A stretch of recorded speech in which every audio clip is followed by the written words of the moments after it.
So in the last video, which was Madrid's priciest, Recoletos, the barrio de Recoletos, I couldn't do Colón, Plaza de Colón, Square of Columbus, because there was some official event there taking place. So I'm going to do it today. So this is a follow-up of the last video we published. So we are in Paseo de Recoletos, walk of Recoletos. It's a boulevard here.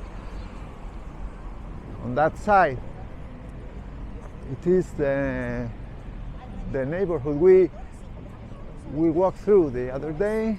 It's a sunny afternoon in Madrid, winter. It's like middle of January, I don't really know.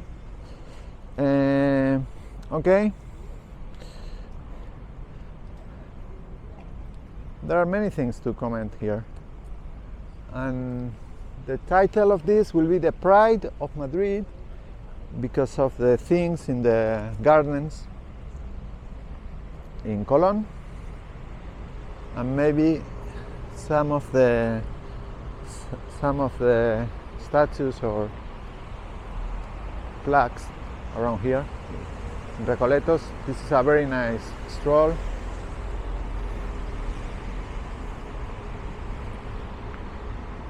So there we are.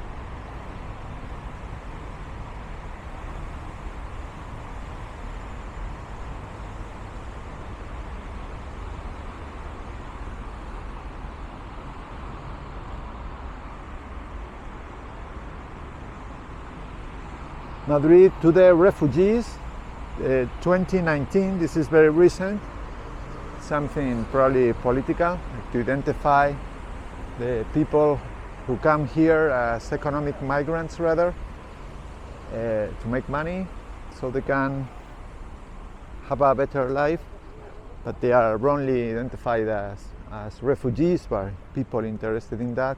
Well, this thing of our time. So not the issue of this video really.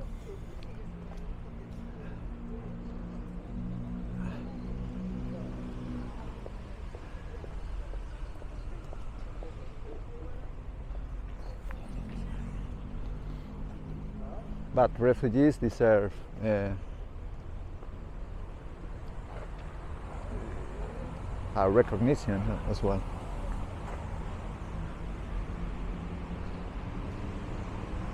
Of course.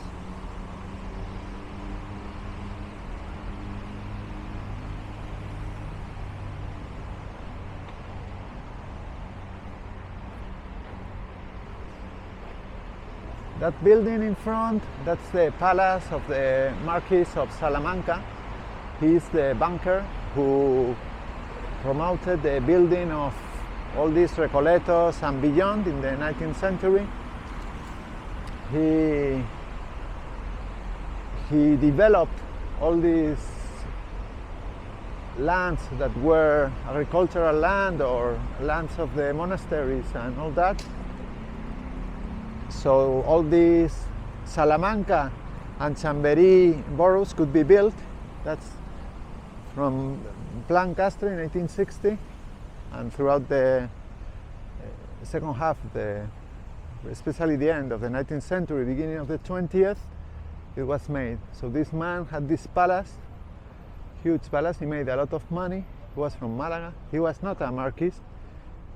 He got the title because of his wealth and political affiliations.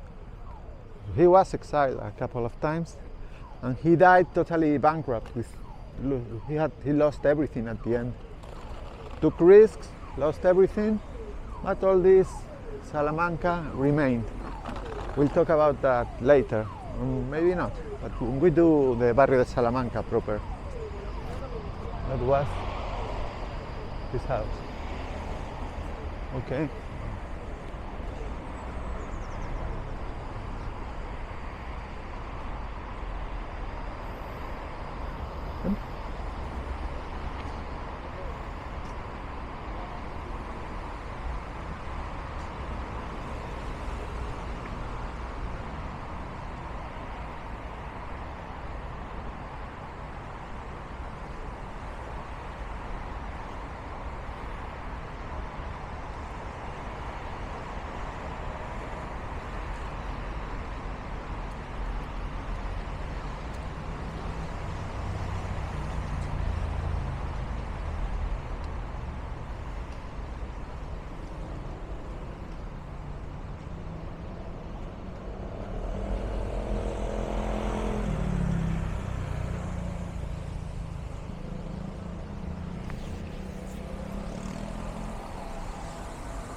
On that side is Justicia, Justice. That's a very nice neighborhood full of government buildings and judicial system buildings and all that. I'll do that some other day. And okay. Recoletos on the other side.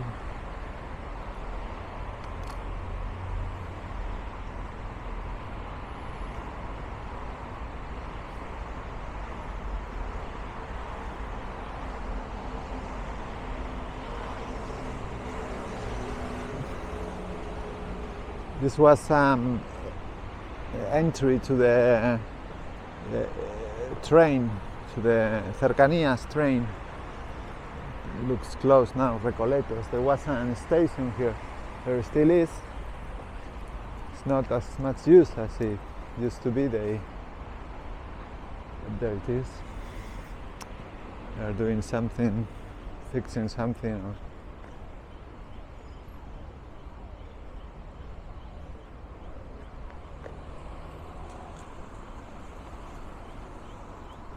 that's the National Library of Spain.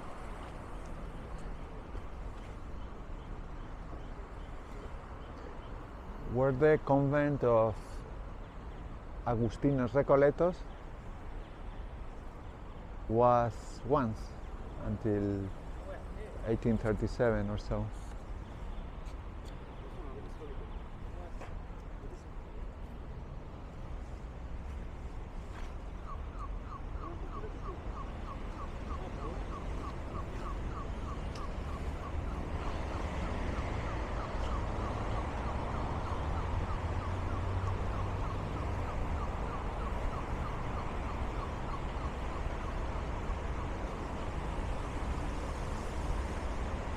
This Paseo de Recoletos, for me is the most, this street is like a paseo. A paseo is it's a walk, a stroll, also related to the word passage, right?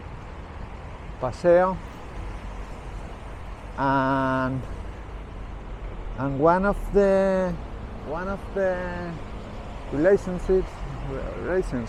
I established with the word is that there is a famous picture of Valle Inclán. He was a writer of the 1900s, of the end 19th, beginning 20th century, walking through here. Maybe it's not here, but I remember it so. And there is his statue is here. See, Don Ramón María del Valle Inclán. Of course, this only really concerns Spanish speakers. Luces de Bohemia, books we read in school and university and all. Very ingenious and interesting writer. In fact, talking about literature and literary life, there is one place here on the side.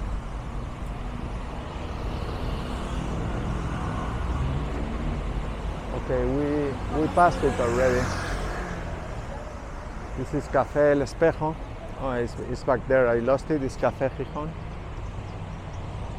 Let's keep walking through here.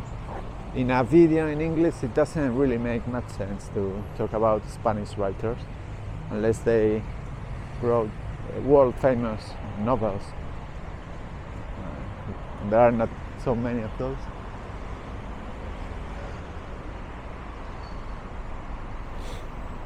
But it's good to tell you, if you are listening, that this is a city of letters, of books, poems, poets. I believe that culturally more than anything else, no? More than painters, or which also, of course. or inventors or scientists. So many writing in Spanish and publishing and reading has taken place here.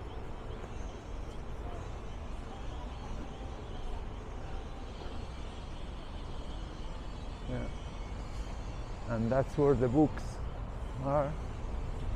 Biblioteca Nacional.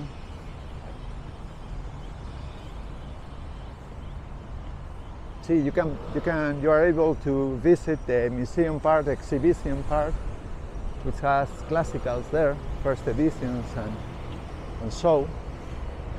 But you can't go where the funds are, right? You can't go in there and just take a look at the books. That's only if you are doing some studies, thesis, or those kind of things. Okay. Oh, I miss Juan Valera, another writer. And this is quite surprised. I don't know this one.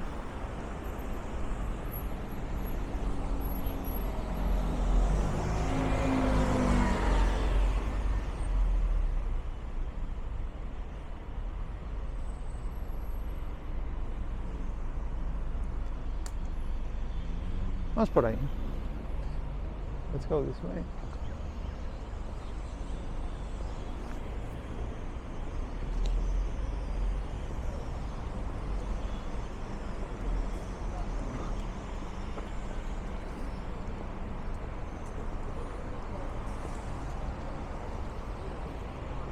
So the pride of any Spanish,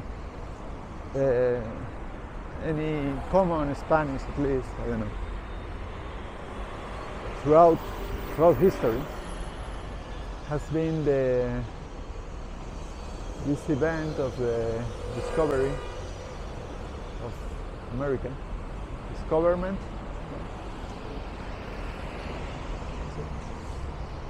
So this Colón, Cristobal Colón, Christopher Columbus, if you don't know, he's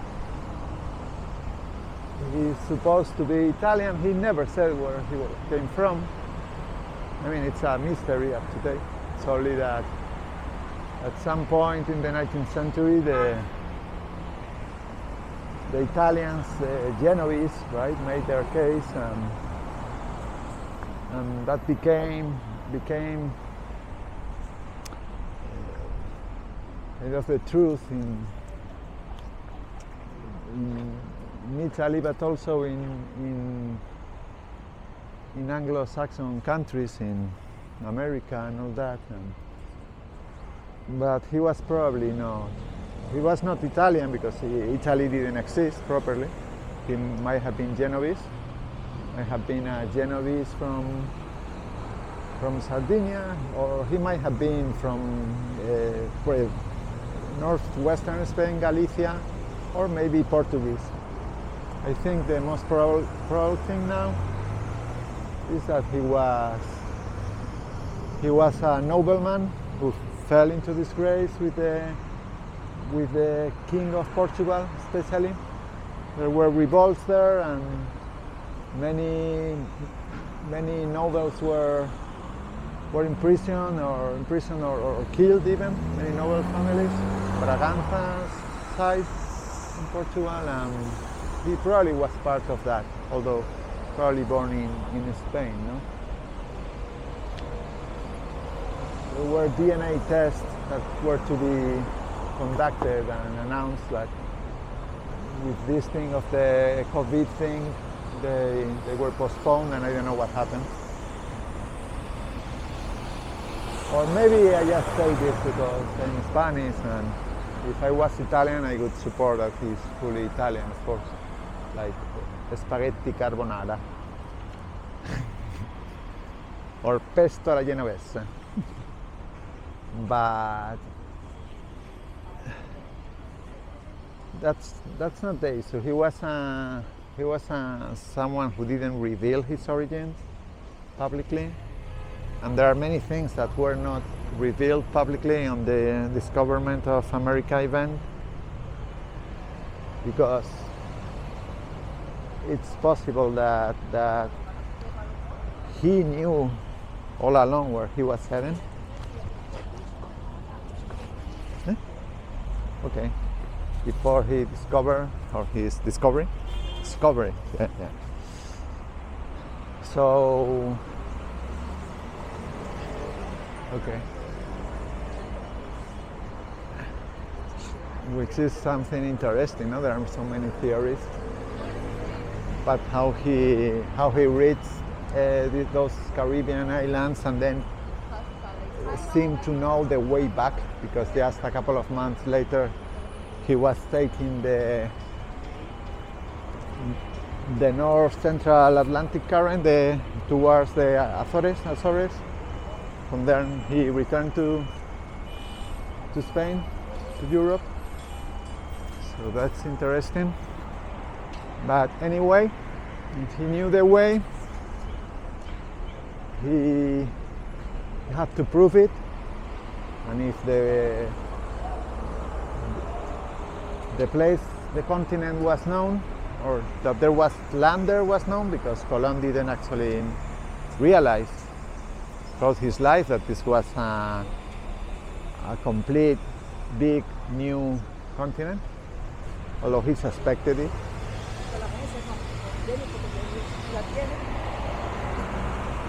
Okay.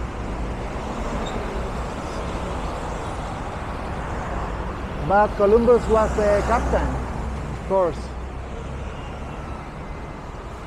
and that's amazing.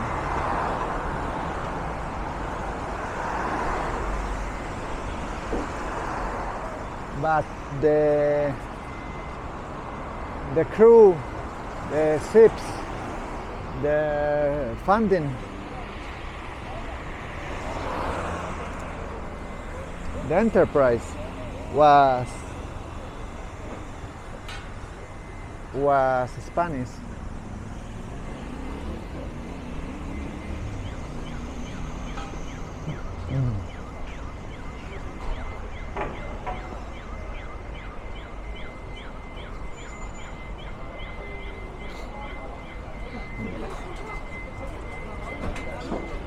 So this is a country that today is like number 20 or something in the list of wealth and importance even.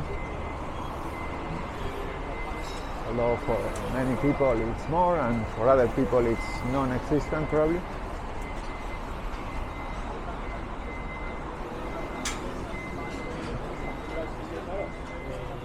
But 500 years ago, 531, no? 32.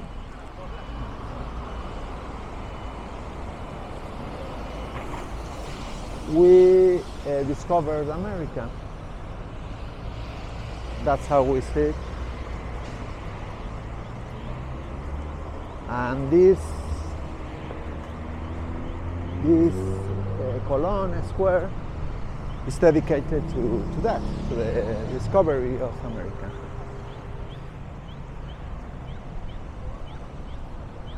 Of course, afterwards it was colonized, was conquered, colonized, and all that.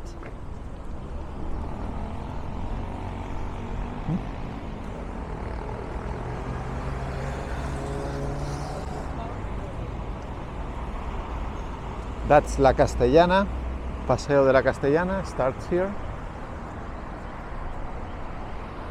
Look at that flag. Yeah.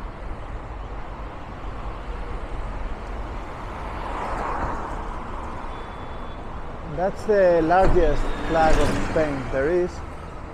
Something reminds me of the Mexican flag in El Zócalo, no? In Mexico.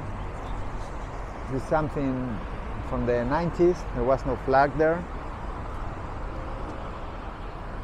I grew up, and everybody here in Madrid, we grew up in a country that had very little patriotism.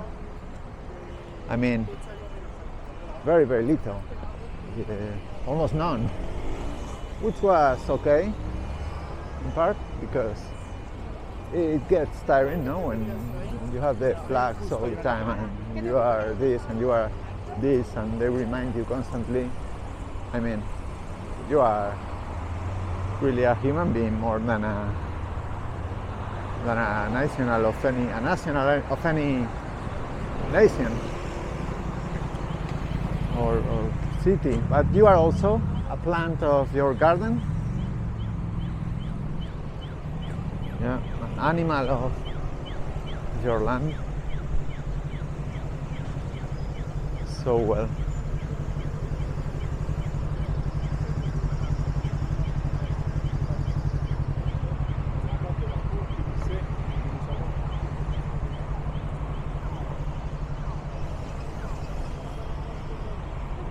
I'm going to go through here.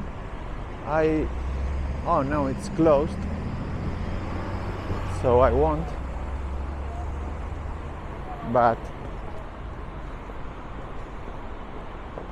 these were the waterfalls, yeah. So there are no waterfalls. The statue that used to be where that human head is on the middle of the square, in the middle of the road. It's a pity. It's in 1970 that all this area, the Colón, which was where the national mint, where money was placed, that was moved to not so far away. Okay. And they turned it into the Gardens of Discovery. Jardines del Descubrimiento.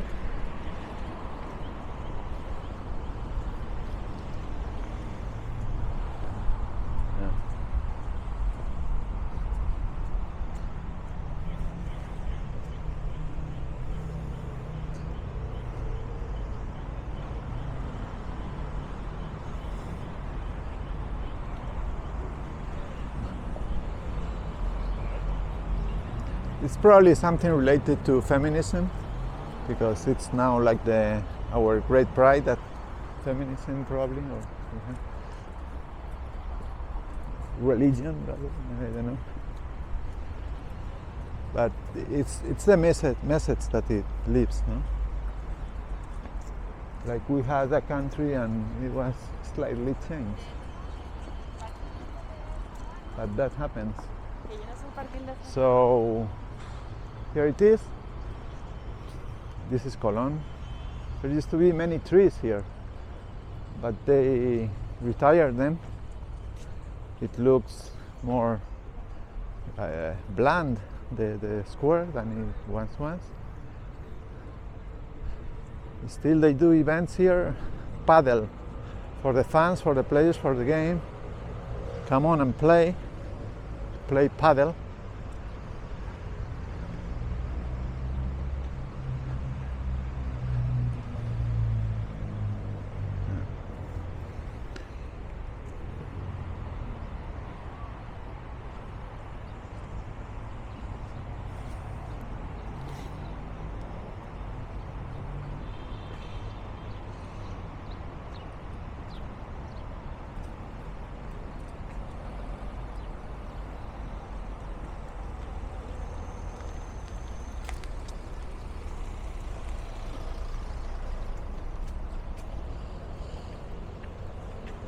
So this thing about pride,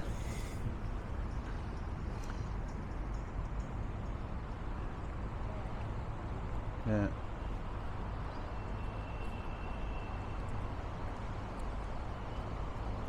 It's not about showing off. It's about putting in balance, no? The things you did, and of some you'll be proud, and of others you'll be ashamed. But of this event, of heading there with the 3 ships and finding a new land and settling in it,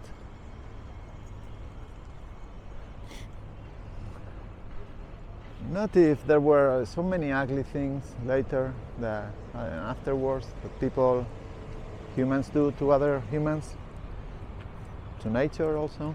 That's some good, some bad, but this event is not about that. It's about getting there. I'm finding it for the rest of the world. Of course, there were other people there already. This was clear. But this is a discovery on the side of the Europeans, of course, of the old world, right? Not for the people who live there, in those people in what today is the Bahamas and Cuba and that, Dominican Republic, they also discovered these other people, the Spaniards, the Europeans. These are the people who were on the ships.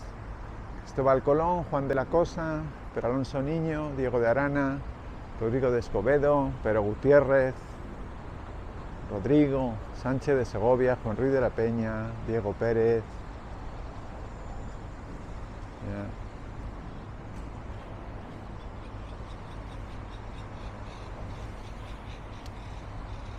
Yeah. So all these people, Miguel de Soria, Francisco Niño, Francisco de Huelva, Alonso de Palos, Juan Verde de Triana, many names there from the Castilian, from the south, from the area, from Seville or from Huelva, Palos de la Frontera, from which they departed. So they were enlisted. Probably they didn't know well where they were going. All this, Cristóbal Caro, Juan Rodríguez Bermejo, Tolomé García, the same names we have today. Fernando de Triana, Ruy García, Bernal, Francisco Martín Pinzón. These the Pinzón brothers were the captains of the other two ships. Santa María was Colón and they were the others. Pedro Sánchez, Don Antonio Ruiz García, pero partiendo de Palos en la Santa María, la Pinta y la Niña, cruzaron por primera vez el océano y vieron el alba del Nuevo Mundo. Departing from Palos in the Santa María, Pinta y Niña, they crossed for the first time the ocean and saw the dawn of the new world. That's it. These statues of that time, 1970, finished later, 1975, 6. Yeah. Vaquero Turcios is the sculptor, was the sculptor. And this is from the I don't know if it's the diary of Colón or other book. El almirante salió a tierra. The admiral went off to land, went to land on the boat armed, and Martín Alonso Pinzón and Vicente Yáñez Pinzón, his brother, which was captain of La Niña. The admiral, which is Colón, took the royal flag, and the two captains, two flags with the green cross, one with an F and another with a Y, over its letter, its crown. Already on land, they saw trees very green and waters many and fruits of diverse manners. Afterwards, many people of the island gathered there. Yeah.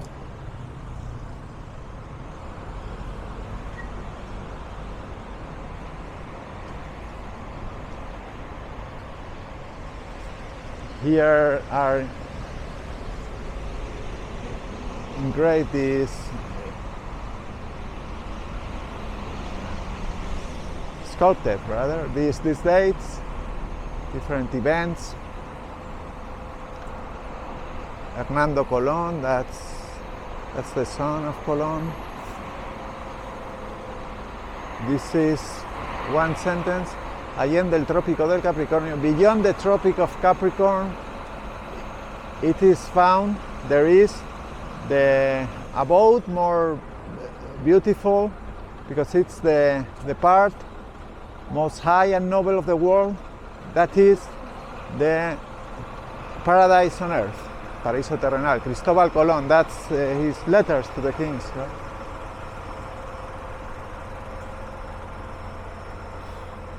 These are, oh yeah, this is what the Queen Isabella, the Catholic kings, and Fernando y Isabel, we're not going to read it all. Pues los pones al dicho peligro por nuestro servicio, honrades. They declare him, they're declaring admiral of those islands and land and firm land que thus discover, and you win, and you will be our admiral and viceroy and governor of those, and you can from here on call yourself Don Cristóbal Colón. Don is was a nobility.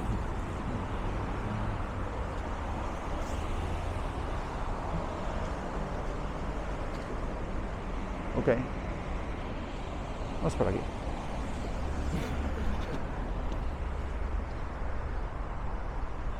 So, vendrán en los tardos años del mundo ciertos tiempos. There will come on the latter days of the world certain times in which the ocean sea will loosen its ties to things and open a huge land, and a new sailor like that who was guide of Jason and had of name Typhus will discover a new world, and it won't yet be the island Thule, the last of the lands. That's Seneca, the Roman 1st century philosopher, writer, was born in Spain. He was Spanish also. When Spain was Hispania, which is the same, but it was a Roman province. Apart from the three lands of the world, there exists another continent beyond the oceans, San Isidoro de Sevilla, that's 7th century. So these are prophecies. No? America was prophesied. It's like we knew already, even before we knew. Although it's said that maybe Phoenicians arrived way before, but that we didn't know. And if anyone arrived, it was not public, so it's as if it hadn't happened. A la distancia de un grito, this is Chilam Balam de Chumayel. This is a Maya book, sacred book, and it's a prophecy also to the distance of a shout, to the distance of a journey. They are already, oh Father, receive your guests from the east, from the orient, the bearded man who bring the signal of Ku, the deity.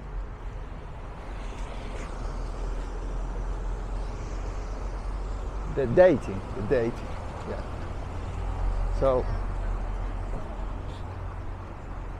okay, the deity. Let's go through here.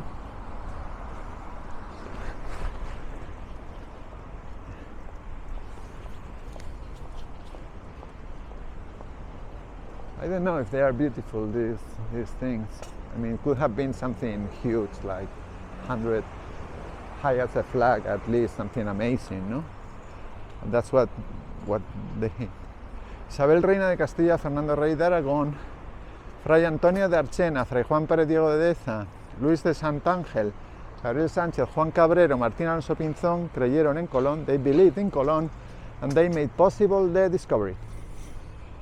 Those were the people who financed this. Yeah. Vaquero Turcios, 1977. That's right. Juan de la Cosa, he owned the ships. Okay. And we'll go now. Don't want to take so much of your time. Sorry for the excessive length, or sorry for being it too short and not taking enough of your time. I don't know.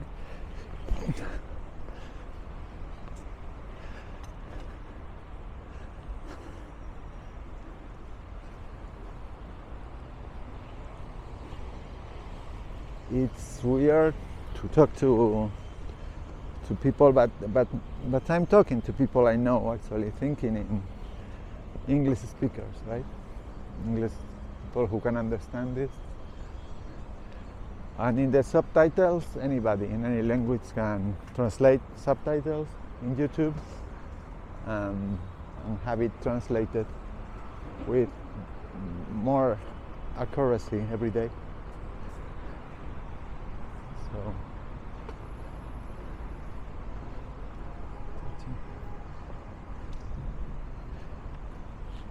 but about the pride, this is an interesting thing, because being here, the discovery thing, diminished, like different governments, no? One enhances and one diminishes. But in the middle, this is a place for many demonstrations of right-wing people and parties, and this was erected, this statue, by public subscription. This is Blas de Lezo Lobarrieta, 1689-1741, Lieutenant General of the Spanish Armada, Navy. The nation, thankful, erected this monument by popular subscription, being King, His Majesty the King Philip VI, which is the reigning king, monarch, 15th November 2014. So that's Blas de Lezo.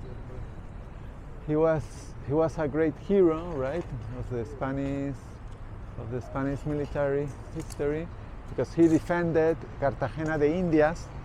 See, the English, the British, no, they tried to take parts of America, of all of it, many times, because there was like a constant war, expansionist and colonialism on one side, but on the other side against each other. So he defended with not many people Indies, West Indies, as we call them then, against this huge army. And he's famous for that, no? He had no leg, no arm, no eye, medio hombre. But he's more famous. He became very popular from the 2010s on because of the internet things, no? There are these supposed sentences, the supposed sayings of him. Like the most famous ones is that when you pee, always do it heading towards England. Cuando veas hablo siempre mirando Inglaterra, which he never said. It's just ridiculous. But this and other of the kind were attributed to him on